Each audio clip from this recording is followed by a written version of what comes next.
Thank you very much, Convener.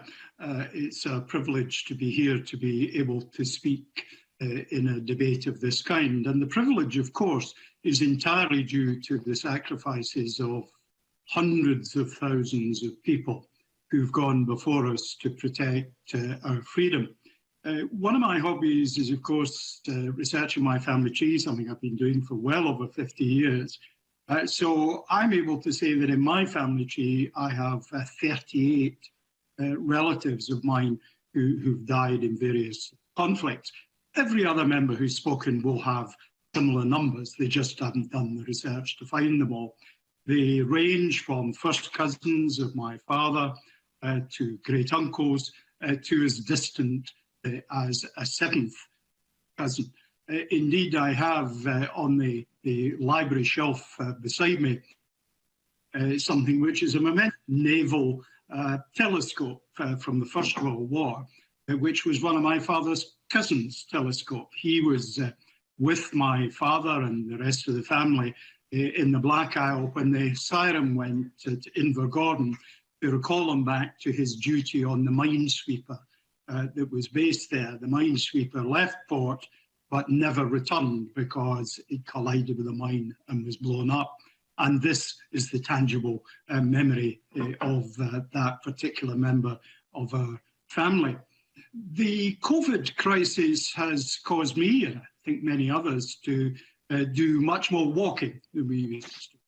Within the compass of the walks that I've been able to undertake from my home here in Banffshire, I pass 4 war memorials, the closest of which is half a mile away. The next one is about 2 miles away, and so on.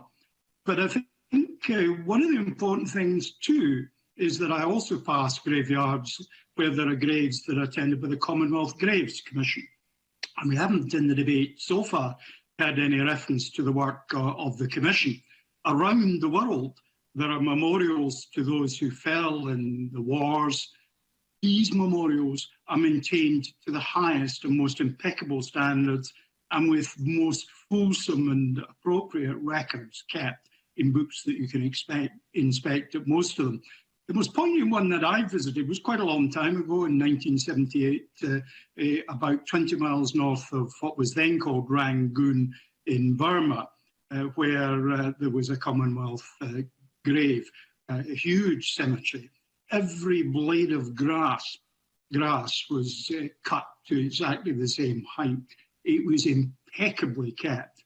And the contrast with the state of the Burmese country at that point, where I could only get a 48-hour visa to visit, and the only one hotel in the entire country was working, could not have been more stark. The efforts made in that very difficult environment to respect our war dead were extremely impressive indeed. My ancestors, my relatives, fell at the Somme, at Passchendaele, Ypres, at Flanders, at Normandy, and indeed around the world. Let me just close by saying one thing again that we've not heard mentioned. We've talked about all the men who fell. Actually, there are women in war memorials as well, rather fewer than the number that men are. But I would like to remember in particular the women who served as agents in enemy-occupied Europe. They paid a sacrifice even greater because they were solitary than many who fell on our battlefields. It's a time to remember, a time for gratitude. Presiding Officer.